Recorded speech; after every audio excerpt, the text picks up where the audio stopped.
لهم ما يشاءون فيها ولدينا مزيد۔ احباب ذی وقار،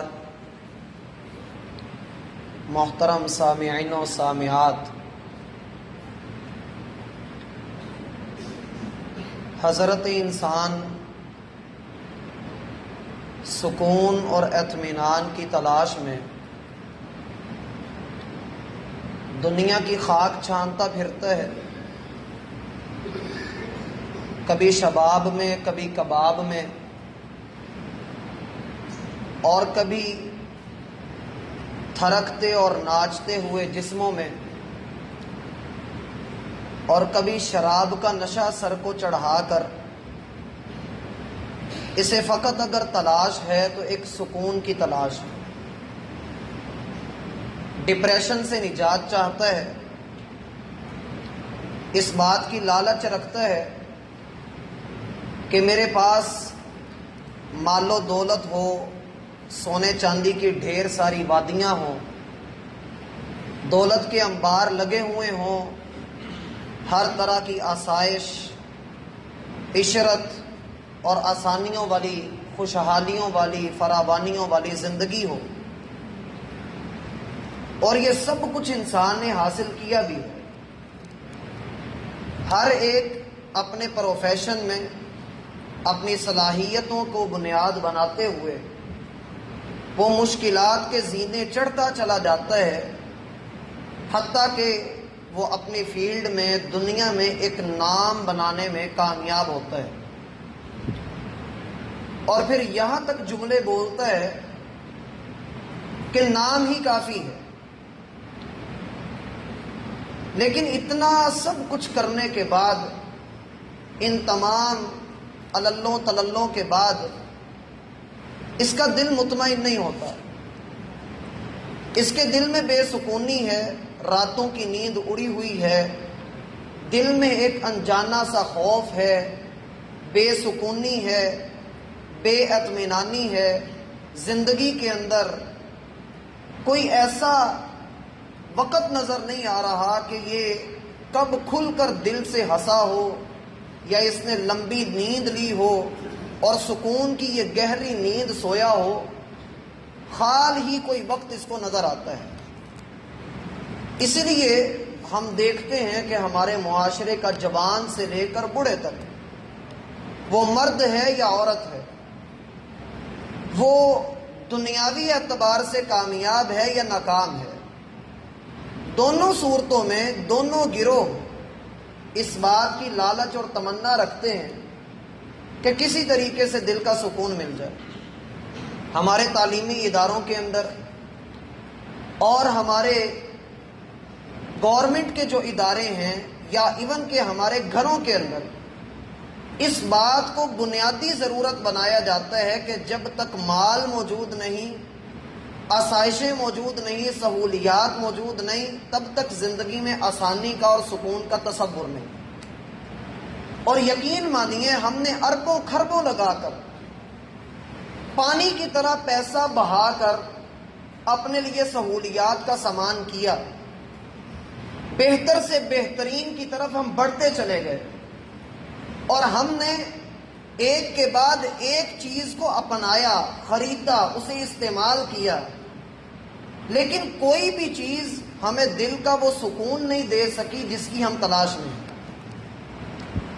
اللہ تعالی نے انسان کی اس ضرورت کو سمجھا ہے، اور رب کہا ہی اسے جاتا ہے جو انسانی ضروریات کو سمجھے، بن کہے وہ عطا کر دے، بن مانگے وہ جھولیاں بھر دے۔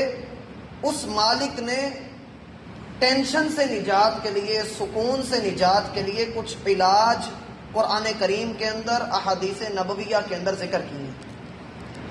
ہماری آج کی یہ ملاقات اس حوالے سے رہے گی کہ یہ جسم کے اندر جو اللہ نے بغیر ہڈی کے ایک لوتھڑا ڈال دیا ہے، جس کا تعلق روح کے ساتھ بھی ہے، جسم کے ساتھ بھی ہے، اور دونوں طرف جسمانی زندگی اور روحانی زندگی کے لیے اس کی بقا ضروری ہے۔ الا وہی القلب، اگر یہ درست ہے تو سب کچھ ٹھیک ہے، اور اگر اس میں خرابی ہے تو سب کچھ خراب ہے۔ اس دل کے سکون کے لیے اور اس دل کو پریشانیوں سے نکالنے کے لیے قرآن سب سے پہلی جو بات میرے اور آپ کے سامنے رکھتا ہے، کیا کمال بات ہے، الیس اللہ بکاف عبدہ، کیا اللہ ہی اپنے بندے کے لیے کافی نہیں ہے؟ سکون دینے کے اعتبار سے، ہدایت دینے کے اعتبار سے، حفاظت کرنے کے لیے، نفع دینے کے لیے، انسان پر رحمت، فضل اور اپنا کرم نچھاور کرنے کے لیے کیا اللہ ہی کافی نہیں ہے؟ یقیناً اللہ کافی ہے، لیکن ہمیں ٹھوکر لگی، ہمارے معاشرے نے ہمیں ڈرایا اور ہم ڈر گئے۔ ہم نے اللہ کو وہ مقام اور مرتبہ دیا ہی نہیں، ہماری توحید کے اندر سکم آیا، اللہ پر توکل کم ہوا، یقین اور بھروسے کا رشتہ ٹوٹا۔ وہ تعلقات جو صحابہ کرام نے زہر کے پیالے پی کر بھی اللہ پہ توکل رکھا، وہ وقت کہ جب ہاتھ میں تلوار ہے اور کہہ رہا ہے من یمنعک منی یا محمد، اے محمد صلی اللہ علیہ وآلہ وسلم آپ کو مجھ سے کون بچائے گا؟ توکل کا وہ انداز کہ جس میں جواب یہ ہے کہ میرا اللہ مجھے بچائے گا۔ یہ تعلق میرا اور میرے رب کا جب سے توڑا گیا ہے، تب سے میرا بھائی دل کے اندر بے یقینی ہے، اللہ تعالیٰ کے معاملے میں ہم کوتاہی کے مرتکب ہوئے ہیں، جس کی وجہ سے ہم یہ سمجھ نہیں پا رہے کہ اللہ ہی ہمیں کافی ہے تو کیسے وہ کافی ہے۔ وہ بگڑے ہوئے کاموں کو سنوارتا ہے تو وہ کیسے سنوارتا ہے؟ یجعل لہ مخرجا، اگر مشکلات سے نکلنے کے وہ رستے بناتا ہے تو کیسے بناتا ہے؟ ان مع العسر یسرا، ہر تنگی کے بعد اس نے آسانی رکھی ہے۔ عسر کی عین کو یسر کی یا سے بدلنے والا وہ ایک اکیلا ہے۔ یرید اللہ بکم اليسر ولا یرید بکم العسر، وہ چاہتا ہے تمہاری زندگیوں میں آسانیاں ہوں، وہ تنگیوں والی زندگیاں تمہیں نہیں دینا چاہتا۔ تو اللہ پھر وجہ کیا ہے؟ وجہ میرا بھائی سب سے پہلی یہ ہے کہ ہمارے دلوں کے اندر اللہ پر یقین کی کمی ہے۔ اپنی تنہائی میں یا چار لوگوں میں بیٹھ کر یا پوری دنیا کے مخالف چلتے ہوئے اگر آپ حق کے رستے کا انتخاب کر چکے ہیں تو میرا بھائی اللہ پر بھروسہ پورا رکھیے، کامل بھروسہ رکھیے، جس بھروسے کو ابراہیم علیہ السلام نے اپنایا۔ لوگوں نے آگ کے الاؤ روشن کیے اور کہا کہ اس میں پھینک دیا جائے گا۔ مالک فرماتے ہیں الیس اللہ بکاف عبدہ وَيُخَوِّفُونَكَ بِالَّذِينَ مِن دُونِهِ، لوگ آپ کو دنیا کی دوسری طاقتوں سے ڈرائیں گے، اللہ کا ڈر آپ کے دل میں نہیں رہنے دیں گے، آپ نے ان سے ڈرنا نہیں۔ اور ابراہیم علیہ السلام کو دیکھیے کہ جب آگ میں پھینکا جا رہا تھا، پتہ ہے کہ یہ آگ جلا کر بھسم کر دیتی ہے، کسی شے کو سلامت نہیں رہنے دیتی، لیکن ابراہیم کا یقین، توکل، اللہ پر بھروسہ کیا تھا؟ کہہ رہے ہیں حسبی اللہ، حسبی اللہ و نعم الوکیل، اللہ بہترین کارساز ہے، وہ مجھے کافی ہے، وہ مجھے ضائع نہیں کرے گا۔ اور اس رب نے پھر فطرت کے قانون بدلے اپنے ایک بندے کے لیے، قلنا یا نار کونی بردم و سلاما علی ابراہیم، ہم نے آگ کو کہا کہ اپنی اصل کو بھول جا، اور آگ ابراہیم کے لیے سلامتی والی بن گئی۔ وہ آگ جو گرمیوں والی، حدتوں اور شدتوں والی ہے، جو رب اس کو بدلنے پر قادر ہے۔ میرا بھائی جب ہمارا یقین اللہ پر کامل ہو جائے گا تو یقین مانی اللہ ہمیں بھی کافی ہوگا۔ وَكَفَى بِاللَّهِ وَكِيلًا، اللہ دوست ہونے کے اعتبار سے بڑا بہترین ہے، کافی ہے۔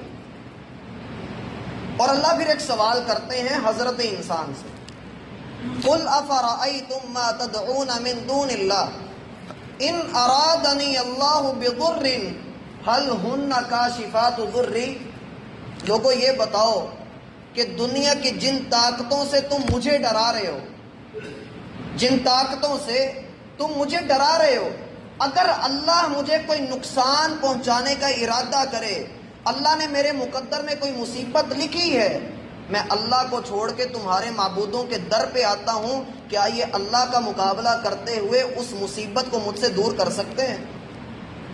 او ارادنی برحمت هل هن ممسکات رحمتی، یا اللہ نے میرے اوپر کوئی مہربانی کرنی ہو، کوئی عنایت کرنی ہو، کوئی رحمت کرنی ہو اور دنیا کی طاقتیں مل کر اس کو روک کر دکھا جائیں، بنتا نہیں ہے۔ اللہ کے ساتھ مقابلے اور اللہ تعالیٰ کو چیلنج، اللہ کی توحید کے اوپر اڑ جانا اور اس کے بارے میں شکوک و شبہات کا شکار ہونا، یہ ایک مومن کو زیبا نہیں ہے۔ اللہ پر اپنا توکل مضبوط رکھیے۔ دوسری چیز جو قرآن ہمیں بطور علاج بتاتا ہے، جو دل کا سکون عطا کرتی ہے، وہ یہ کہ الذین آمنوا وتطمئن قلوبہم بذکر اللہ، الا بذکر اللہ تطمئن القلوب۔ لوگوں، وہ لوگ جو ایمان لائے، الذین آمنوا وتطمئن قلوبہم بذکر اللہ، ان کے دل سکون میں ہیں، امن میں ہیں، شانتی میں ہیں اللہ کے ذکر کی وجہ سے، اللہ کی یاد کی وجہ سے۔ یاد رکھو، ذہن میں بٹھا لو کہ اللہ کی یاد ہی فقط ایک چیز ہے جو دلوں کو سکون بخشتی ہے۔ اگر آپ چاہتے ہیں کہ دل سے ٹینشن نکل جائے، پریشانیاں نکل جائیں، دل سے غم نکل جائے، دنیا کا کون سا ایسا معاملہ ہے جو انسان کی زندگی کے ساتھ جڑا نہ ہو اور انسان کو اس کی پریشانی نہ ہو؟ دکھ اور درد، خوشیاں اور غم، یہ زندگی کا حصہ ہیں، اور اگر خوشیاں نہ ہو تو میرا بھائی پھر اللہ تعالیٰ کا شکر کون ادا کرے، اور اگر دکھ نہ ہو تو اللہ کو پکارے کون؟ یہ زندگی کا حصہ ہے۔ لیکن زندگی کے ان حصوں میں جب آپ نشیب و فراز میں ہیں، کبھی اپ ہیں کبھی ڈاؤن ہیں، کبھی اللہ تعالیٰ نے آپ کو خوشحالیاں دی ہیں، کبھی تنگ دستیاں آ گئی ہیں، دونوں صورتوں میں نبی علیہ الصلاۃ والسلام کا فرمان ہے، اگر آپ چاہتے ہو کہ اللہ مشکلات میں، مصیبتوں میں آپ کی دعاؤں کو قبول کرے تو آپ اپنی خوشحالیوں میں اللہ سے بہت مانگا کریں۔ اپنی خوشحالی میں، اپنے اچھے دنوں میں کثرت سے اللہ سے دعائیں کریں۔ آپ دیکھیں گے کہ آپ کی مشکلات کے دنوں میں اللہ تعالیٰ آپ کی دعاؤں کو کتنی جلدی قبول کرتا ہے۔ اور دل کے سکون کے لیے تیسرا علاج شریعت ہمیں یہ بتاتی ہے کہ آپ اپنی کمائی کو پاکیزہ کریں، حلال کھائیں، حلال پہنیں، حلال چیزوں کو استعمال کریں، باہر کو تھوڑے کیوں نہ ہو، ایک تھوڑی چیز ہو وہ حلال جس پر آپ کا دل مطمئن ہو، حرام سے بچتے ہوئے میرا بھائی دعائیں بھی قبول ہوتی ہیں اور بندے کو دل کا سکون بھی ملتا ہے اور برکتیں الگ سے اللہ عطا کر دیتا ہے۔ سوال ایک یہ آتا ہے کہ انسان کو کیسے پتہ لگے گا کہ انسان کا دل بیمار ہے؟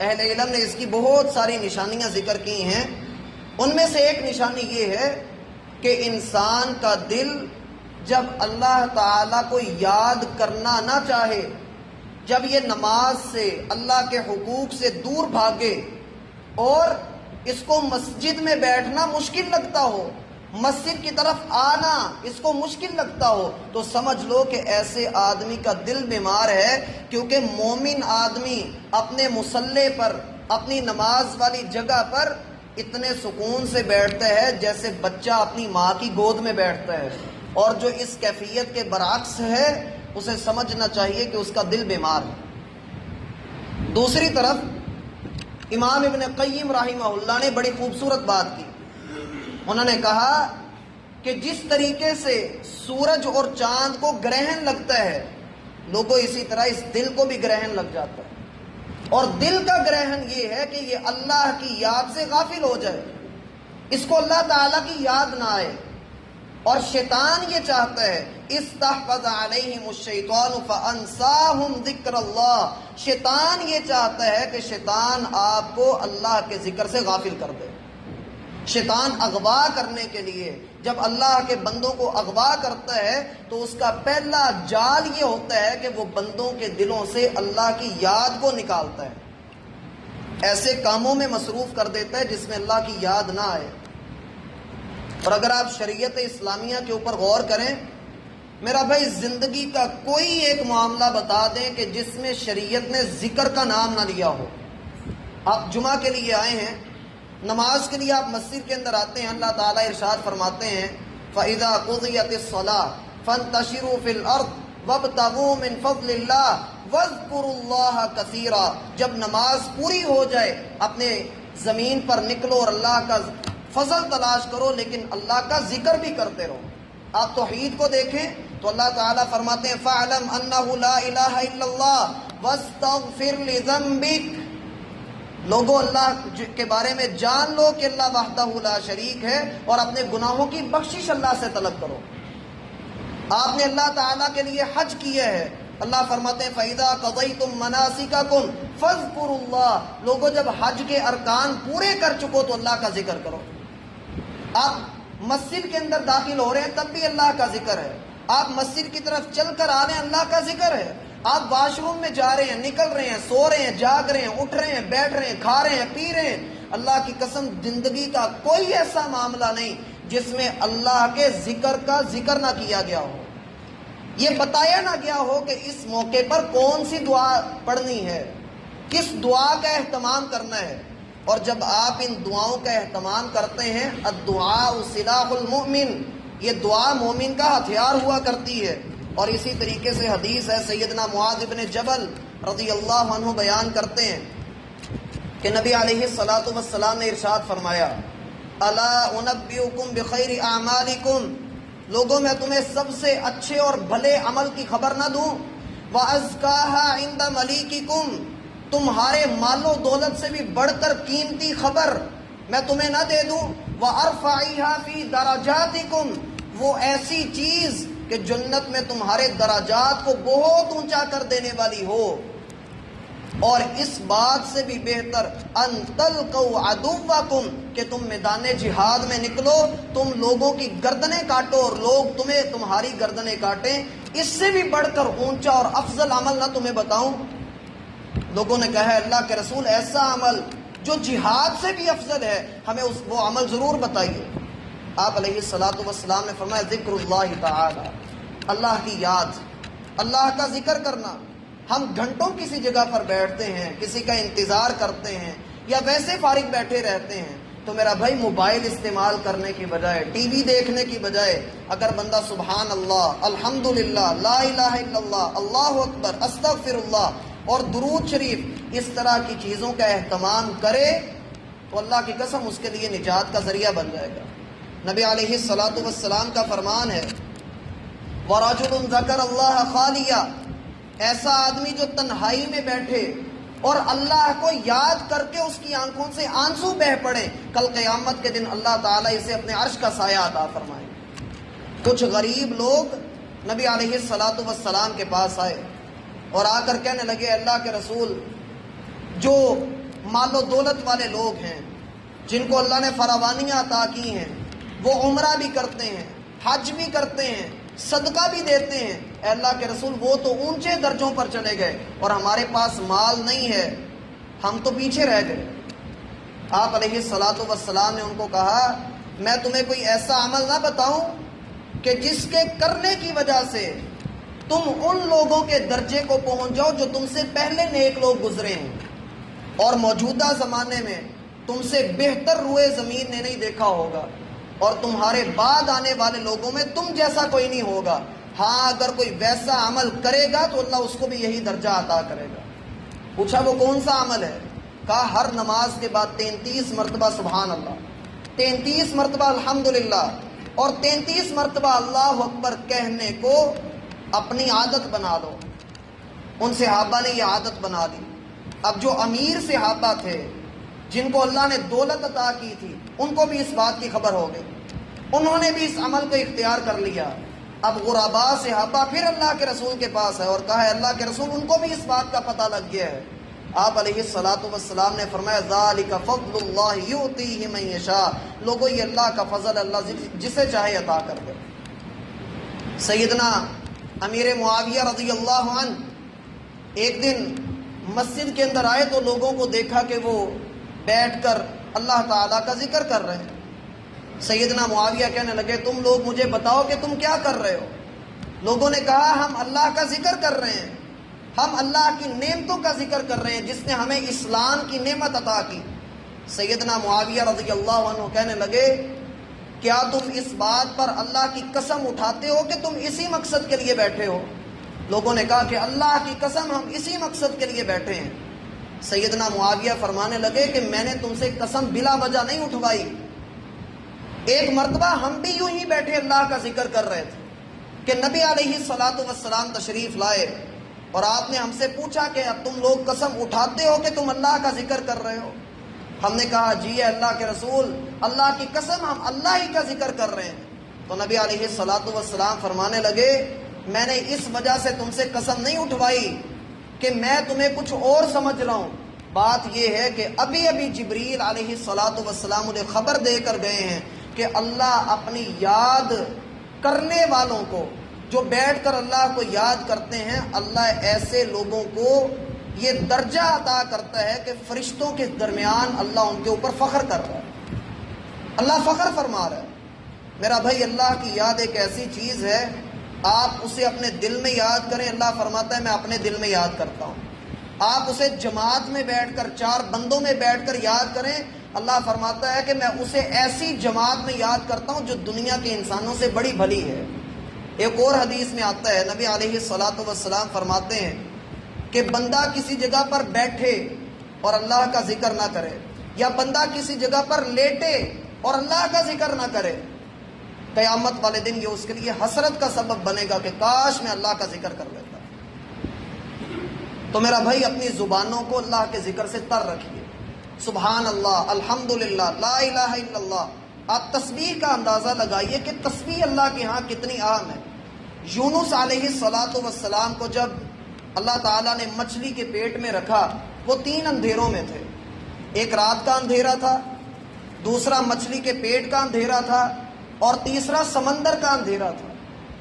یونس علیہ السلام وہاں پر بیٹھ کر اللہ سے کیا کہتے ہیں؟ لا الہ الا انت سبحانک انی کنت من الظالمین.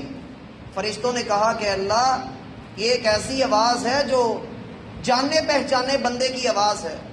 اللہ تعالیٰ نے ان کو مچھلی کے پیٹ سے آزاد کر دیا، اور قرآن میں آتا ہے، اللہ فرماتے ہیں فلولا انہ کان من المسبحین للبث فی بطنہ الی یوم یبعثون. اگر یونس اللہ تعالیٰ کی تسبیح بیان نہ کرتے تو قیامت تک مچھلی کے پیٹ میں ہی قید رہتے. اللہ کی تسبیح بیان کیجیے. اور اسی طرح سے آخری بات بتا کر ہم اپنی بات کو پورا کرتے ہیں. اگر کوئی بندہ صبح و شام کے اذکار اور بقیہ نمازوں کے اذکار اور جو ویسے ارد گرد چیزوں کے اذکار ہیں، زندگی کے معاملات کے اذکار ہیں، اگر وہ ان کا اہتمام نہیں کرتا تو میرا بھائی، ہمارے درمیان جو اکثر ہم دیکھتے ہیں کہ ہمیں نظر لگ جاتی ہے، ہمارے اوپر اکثر بھائیوں کے اوپر جادو ہو جاتا ہے اور ان کو مختلف شکایتیں ہوتی ہیں، ان کی روحانی اعتبار سے صحت ڈاؤن ہوتی چلی جاتی ہے. اس کی وجہ یہ ہے کہ ہم ان ہتھیاروں کا اور ان جکڑ بندیوں کا اہتمام نہیں کرتے جو اللہ تعالیٰ نے اپنے حبیب کی زبان سے ہمیں عطا کی ہیں. اس لیے بندے کو چاہیے کہ بندہ ان دعاؤں کا اہتمام کرے. یہ ایک کارڈ میں لے کر آیا ہوں آپ سب کے لیے. اس کے اوپر وہ دعائیں لکھی ہیں جو صبح اور شام کے وقت رسول اللہ صلی اللہ علیہ وآلہ وسلم اہتمام کیا کرتے تھے. خود بھی ان کا اہتمام کریں اور اپنی اولاد کو، اپنے گھر والوں کو بھی اس کا پابند بنائیں. اللہ تعالیٰ نے اس کے اندر بڑی خیر رکھی ہے. اللہ ہمیں سمجھنے کی توفیق عطا فرمائے. لہم